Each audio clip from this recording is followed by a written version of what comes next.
again, and welcome to another edition of The Public Interest. Of course, this is a weekly discussion forum where we discuss government and public affairs issues. Of course, with us this morning is the President of the Cooperative Republic of Guyana, His Excellency Brigadier David Granger. Welcome, sir. Thank you very much, Gomati. We have with us this morning two local journalists. They are from the Guyana Times, Ms. Devina Samaroo, and from the Government Information Agency, Mr. Paul McAdam. Welcome. Thank you. Thanks for having us. Of course, I'm your host, Gomati Gangadin. Mr. President, yesterday you gave a charge to the new mayors and their deputies as you swore them in to serve. Sir, how you asked that they put aside their politics and, personal vendettas and work for the development of the country. How important do you think this is? Well, the reason why we struggled to have local government elections on the 18th of March was because we are committed to democracy at the local level. And secondly, and personally more important for me, and maybe more important politically for the entire country, is that we were able to introduce 3 new towns in Mabaruma, Bartica, and Lethem. And we see these as capital towns, and we feel that the towns are important for the economic development of the entire region. So the charge was largely economic in nature, and I'm aware that people come from different political parties. Some are independent, some belong to established parties. But they swore an oath to act without fear or favor, affection or ill will. And I think Guyana has a powerful opportunity now to move the country forward economically. I do not believe that if we maintain Mabaruma in its old state or Lethem in its old state, we can move ahead as quickly as we ought to.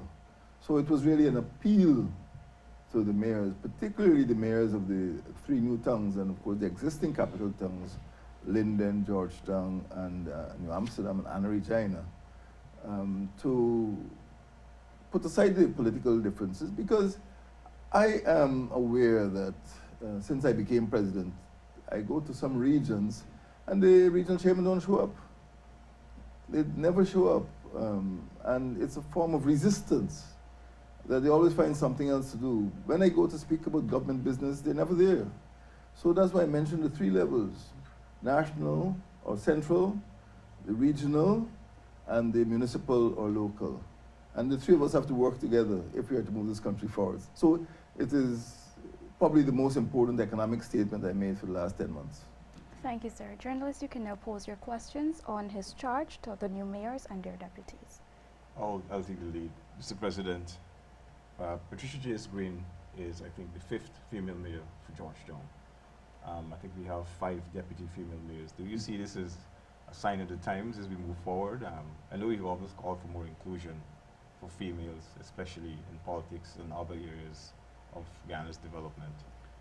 It is a sign of the future. This is where we want to go. Women constitute 50% of the population, and it is my personal view that as far as possible, we should ensure that women are adequately represented. I don't believe in tokenism, but at the same time, there's a political reality that you cannot impose persons who have not been selected by their own constituents. And at the level of my own party, the People's National Congress Reform, and the partnership which I lead, the Partnership for National Unity, I have asked that people give consideration to ensuring that there is equality, not just representation. So yes, we did try, but again, we can't overrule the voters, the constituents, and they want to vote for people who they have confidence in. So we've tried in all of the regions to make that a matter of policy. And I will continue, as long as I'm president, I will continue to work towards ensuring that women are adequately represented.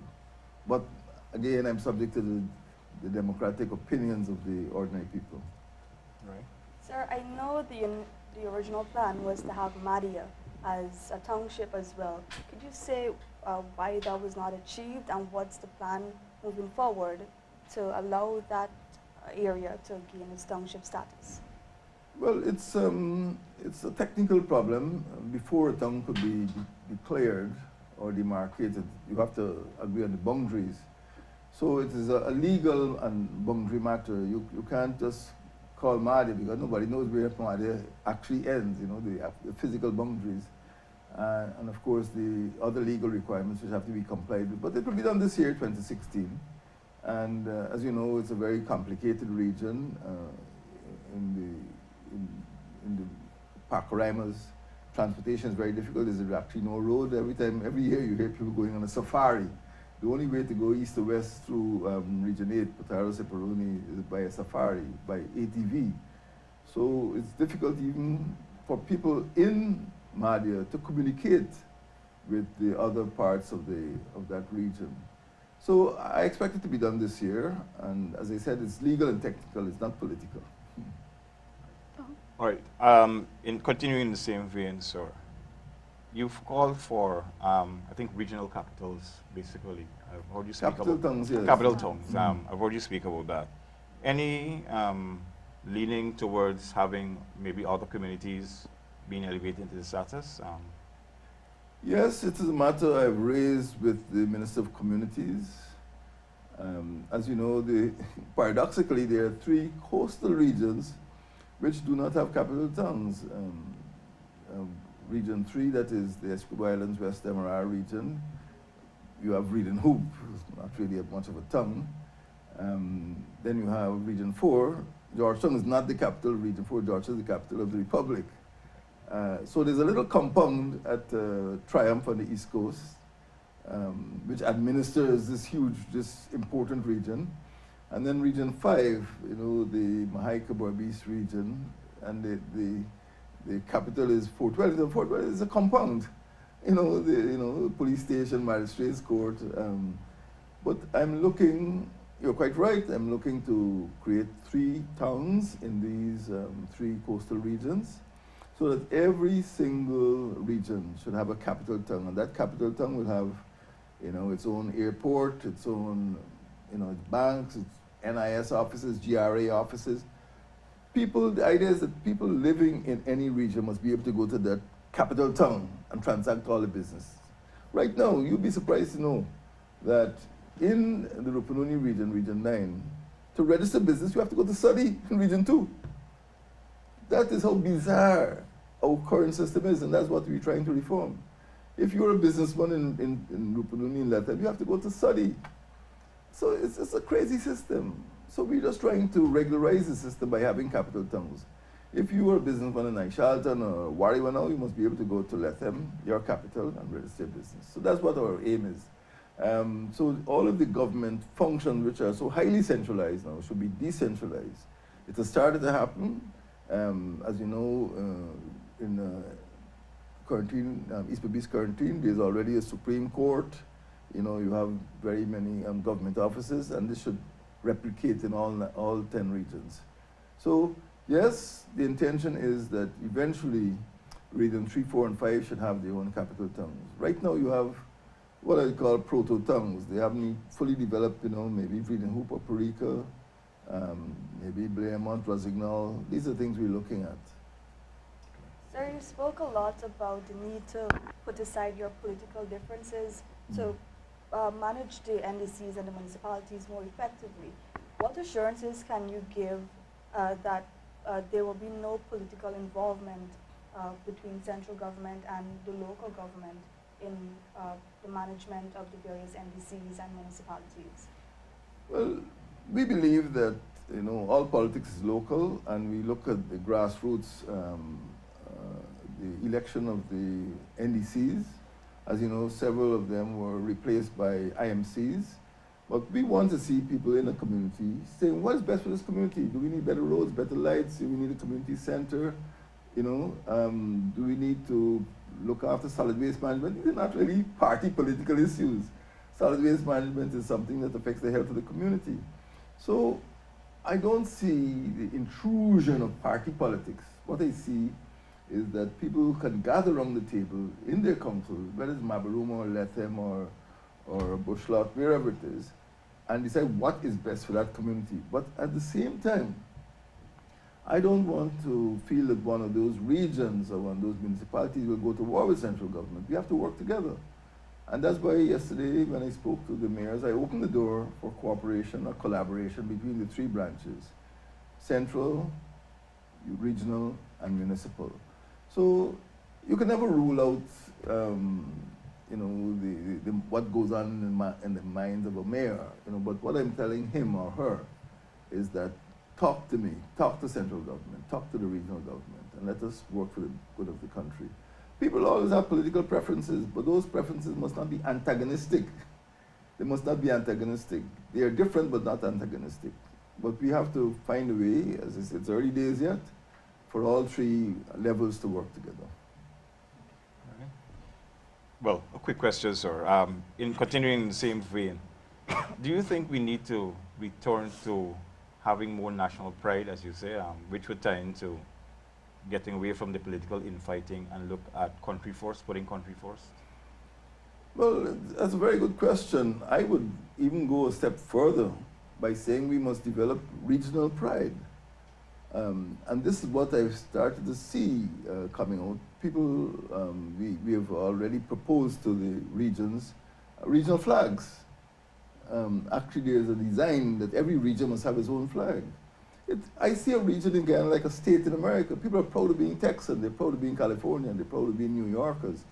And I've detected in Guyana a great deal of local pride. People are proud of being Barticans. In fact, they get very upset when people call them Barticians. People are proud of being, of coming from Mabaruma, what people used to call Northwest in colonial times. People are proud of being Borbicians. And if you look at some of these villages, there are organizations in the diaspora which send back financial and other assistance for those communities. Sometimes, you know, I go to quarantine during August. There's a medical team coming back working in Firish. Some, you know, and Port Morant, you see sometimes a mandir being set up by people in the diaspora. So there's tremendous amount of pride, and we feel that the local government system must encourage that. I don't try to smother that pride. And you go down Liberty Avenue, you go down to some places in the United States, in Georgia or Florida, and the people always look back to the country of their birth, to the community of their birth, to assist children. They give scholarships. You don't know the pattern of interaction between the diaspora and those communities. It is really a very powerful factor. And yes, national pride will come, but I have no fight with regional pride. And what I've seen happening over the last 10 months is that people are proud of waving that flag again. Even at the cricket competition, I saw the Guyana flag there, you know, and that itself was a great boost for the West Indies. And I've seen it all over. People are wrapping themselves in that golden arrowhead. And yes, it's a great moment. This 50th anniversary is a great moment for all of us. Devina, we'll take one more question on the topic. Okay, sir. On that note, you spoke about flags for each region. Could you say what progress government has made thus far in this regard? Well, the Minister of Communities has actually introduced the flags to the regional chairman or chairpersons, and I expect that there will be some discussions within the regions. It's a consultative process. We're not laying down anything. We have some ideas, and those ideas have gone out. We're waiting feedback. So they're in the hands of Mr. Bolkan, and I expect that sometime during the course of this year, there's no deadline, there's no timetable, but we would like to see every region, you know, showing pride in the characteristics and in the, you know, resources of those regions, and also we're looking for them to propose to us symbols. As you know, Guyana has some of the richest fauna, some of the most luxuriant flora in the world, and I expect that you'll be seeing flags in due course with things like the harpy eagle or the kanji pheasant, you know. But you're quite right coming back with the question you asked. These are going to be sources of pride. I know some proposals have been made to the regions, and we're waiting feedback. It is a consultative process. So hopefully by this year, though.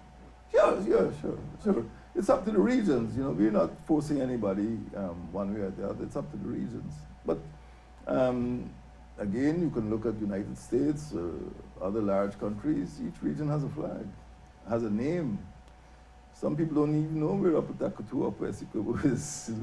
And even the Rupununi, they prefer to call themselves Rupununi rather than Upper Takutu, Upper Essequibo. It's a mouthful. Thank you, Mr. President. We'll now move to the open segment, and I'll start us off. Your Excellency, last Friday you went to Linden to attend the closing ceremony of the National Mathematics, Science and Technology Fair, and you emphasized the importance of the STEM subjects in the development of the economy and the country. Could you speak to the importance of this transformational element to, the country? Well, as you know, throughout my campaign and throughout my presidency so far, I've emphasized the importance of education. But when you look at the country as a whole, bearing in mind that we are bigger than England and Scotland combined, one of the impediments to development is the lack of infrastructure. If you're in Region 10, for example, just to travel between Kokwani and Linden to transact business is a nightmare. If you're in Region 9, Rupununi, it takes $5,000 to go one way between Aishalton and Lethem. The big problem is infrastructure. How will we get a system of highways and bridges? Better stellings? Engineers. Engineers? Science. That's how I think. So it's not a pipe dream, it's not some wish. We need engineers, we need scientists, we need mathematicians. If your grandfather has 1 hectare of cassava, you produce 100 kilos, science will help you to get 200 kilos out of the same hectare by better fertilizers, by better techniques. So in every area of economic development, we need historians, we need poets, we need musicians, but we need scientists, engineers, technicians, mathematicians. So I'm thinking about development, I'm thinking about the economy, I'm thinking about the future of young people, that they can stay right here and build highways, build bridges, so that, as I like to say, one day you can get in a car at Crabwood Creek and drive all the way to Rupununi and Sand Creek without getting out your car. So scientists will make that possible. Thank you, sir. Journalists, you can now pose your questions. All right. In keeping with the same push for infrastructure, do you see, I guess, the terrain and the other challenges hampering efforts to really push that move to have improved infrastructure across Guyana, especially in the more remote areas? We have to change the terrain. We have to make the mountains flat. We have to bridge the rivers. I mean, we have what we have. And the only way we are going to get to Lethem is by building proper roads and bridges. The only way we can get from east to west across the Potaro-Separuni region is by cutting into some of the mountains and building highways.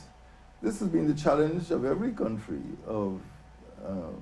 particularly in the western South Americas, the Andes. You see some hair-raising feats, but people have had to deal with the terrain. And yes, it's a challenge, it's not an obstruction.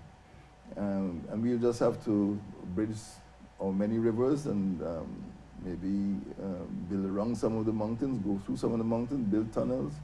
But this country cannot be developed economically until and unless we build a network of roads and bridges and proper stellings. Look at that old lady I always complain about in the Barima-Waini region, Region 1. A whole region, 4 times the size of Trinidad, resupplied by one old ferry, 80-year-old ferry called Lady Northcote. That is part of infrastructure. We cannot just say, Region 1 is far away and just abandon it. We have to provide ferries, we have to provide highways so that one of these days we'll be able to drive across the Essequibo and drive all the way to Mabaruma and to Hazaroro. Continuing the same vein, sir, the Brazilians have offered to help with an all-weather road from Lethem, I guess, to Linden, then Lincoln, Georgetown, and so on. How is that coming? It's been coming for the last 35 years.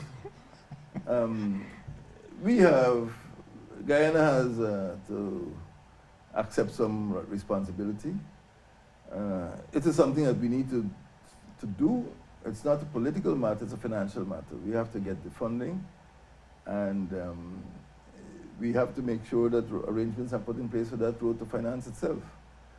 So I would certainly like to see that there is concrete progress, literally concrete progress, before the next general election in 2020.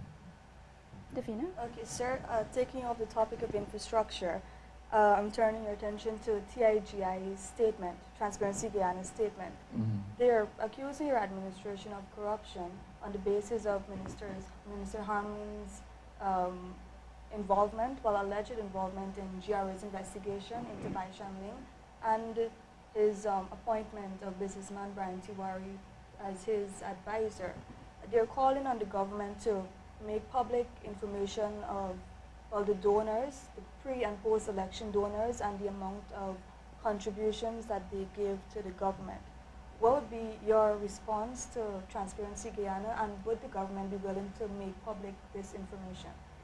Well, as a responsible non-governmental organization, I would ask Transparency International to have a meeting with Mr. Harmon and ask those questions before going to the press.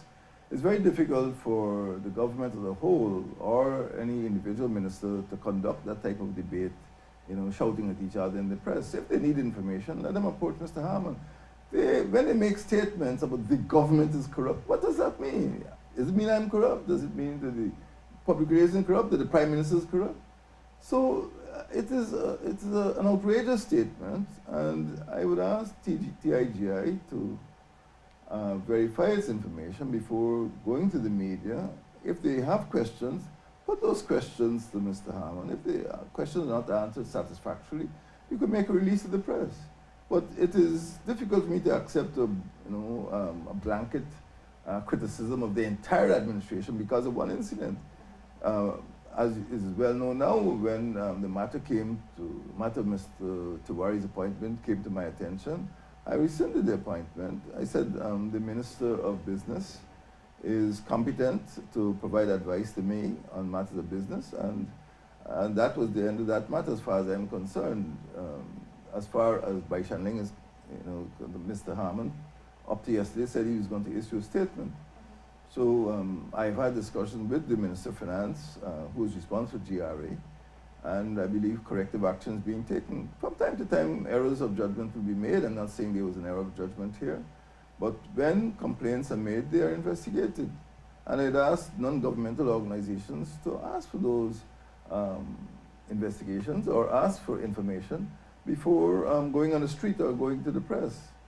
I'm not saying that that there was no error, but explanations can be given, and Mr. Harmon has explained. People did not know why he went to China, and there was a lot of speculation. But there is a decision. He went to China with Ms. Prasad to discuss NISL business. And after that, people don't even apologize. People don't even say, oh yes, an explanation may be given. They move on to some other topic.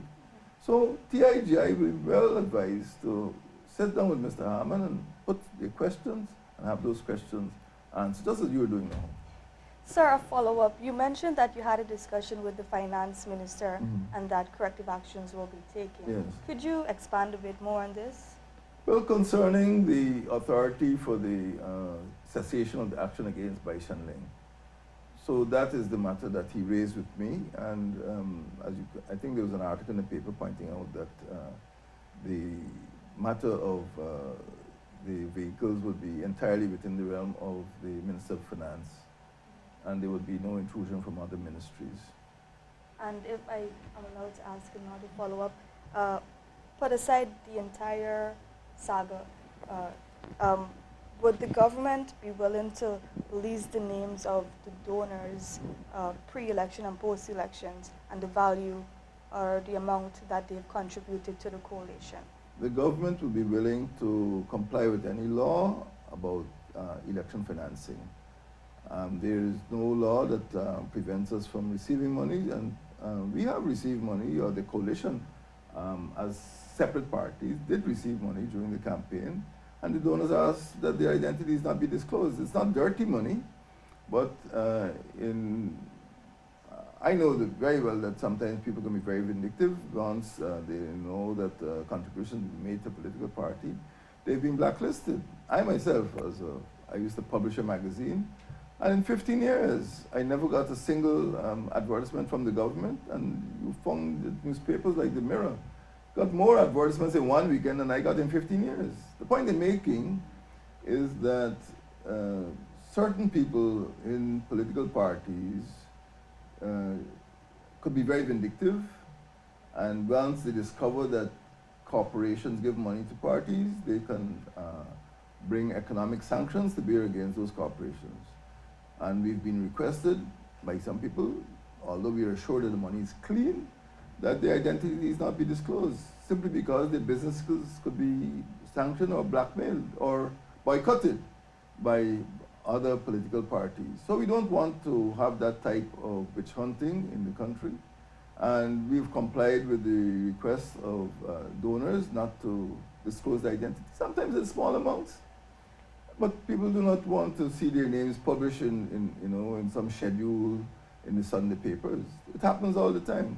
But we have committed as APNU and as the coalition to having election financing regulations. And I expect before the next GRE, the next general and regional elections, there will be some form of campaign financing legislation. And we'll comply with that law. Okay. Paul? Right. A quick one, sir. One of your pet projects, the BEAST program for school children, transportation, bikes, and Buses and boats. And boats. A lot of people are asking, is it just an effort to not just improve transportation, but to enhance the standing of the party? And secondly, the question of maintenance. Are there programs in place to not just donate, but to have this continue? Because I know you always say something, it's not just about giving, but you got to continue when you start something. Agreed. It's a pity that, people can see school children on the street corners there year after year, nobody decides to help. And the moment you decide to help, you're subject to criticism. I got the idea through my interaction with students and families in all 10 regions. It is not self-promotion, it's not promotion of one party, it is fulfilling a need. And when people make those criticisms, in the social media and other places, say, go and speak to the children. Find out if they are fulfilling some political ambition. Because the amount of money that they save, that their family save, will run into millions by the end of 2016. And they are enjoying the benefit. And that is what it is meant to do, get children in school. My motto is every child in school. Not, PNC or APNU or coalition. So I was very disappointed when people make those criticisms, and it is a public good, and I will continue to increase the amount of transport. The state is not involved, it's not going into the state's coffers. It is being done. As far as the maintenance is concerned, it's also being done at the regional level. That is why I want to see this not a central government initiative alone. I want to see the regions involved. I want to see the municipalities involved. In my charges to individual mayors, I said, get the children in school, please. Make that a priority. I've said that at Linden and Georgetown, everywhere.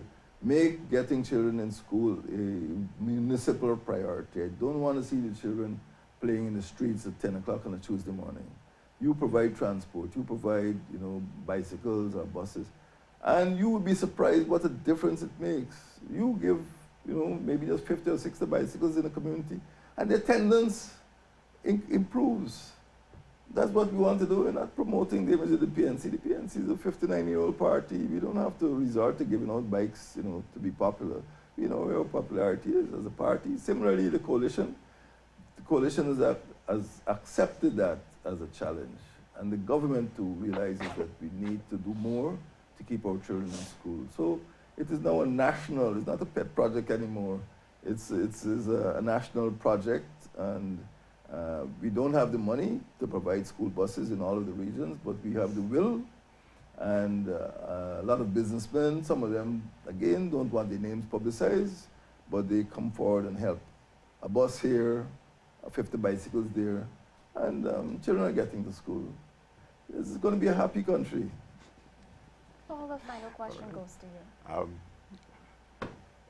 Security. Give the lady the I was going to defer to her. Security, quick question. All your questions are being quick. Well, yes. You're pushing for regional commanders for the Guyana Police Force. Exactly. A revamp of the security system. How is that proposal going so far, and how is it being met by the hierarchy of the police force? What has happened is that we have a regional system with 10 regions. We also have an old county system with 3 counties, the Amara, Essequibo, and Borbis. Then we have an old colonial system with districts. No attempt has been made to marry the police divisions with the current regional administration. So there are a lot of anomalies. For example, the commander of B Division actually straddles Region 5 and Region 6. So we just want to streamline the system to ensure that one police commander would respond to one regional chairman or one regional interest. Secondly, we saw a grouping of the police in which the entire hinterland, literally Region 1, 7, 8, and 9, were under one divisional commander who was actually working in Ivlery and living in Georgetown. So one of the changes, yes, it's bizarre. One of the changes which the public may not be aware of is that the divisional commander now living and working in Bartica. That Bartica is now the headquarters, in keeping in my capital town plan, is now the headquarters of the region, but the region is vast. The Cuyuni-Mazaruni region alone is bigger than the Netherlands. Rupununi is bigger than Costa Rica. It's a huge area. So what we propose to the police is that there is a higher level or higher ranking commander in every single region. It means that the regional chairman, and in this case now the mayor, will be able to relate to a single person rather than waiting for somebody to come from Georgetown. You'll be able to have somebody who can make the decisions right there and let them right there in Region 9. So I would say it is still on the table. We are working on that. We've made some other changes. You might have noticed that there are now mounted police in Rupununi, in Region 9. Again, we're giving every region strong police forces. You might have noticed also that the piracy has ceased. When asked, did you hear a report about piracy? Because we are conducting aerial patrols. So a lot has been taking place in security that people don't understand. And again, it is part of our, I won't call it a revamp, it's a security reform program. And I'm very happy that things, look, when somebody commits a crime, sometimes within 24 or 48 hours, there's an arrest. Few people are criticized, are really expressing appreciation of that. They continue to criticize. But we're making progress, and I'm very convinced that the present Minister of Public Security, Minister Ramjatan, and the Commissioner are working together. We have meetings every single week to discuss security issues. So you'll hear more about that plan as the weeks go by. And Guyana will become a safer place. Thank you, Mr. President. Thank you, journalists. That has brought us to the end of this week's edition of The Public Interest. Do remember to join us next time. Good day, Guyana.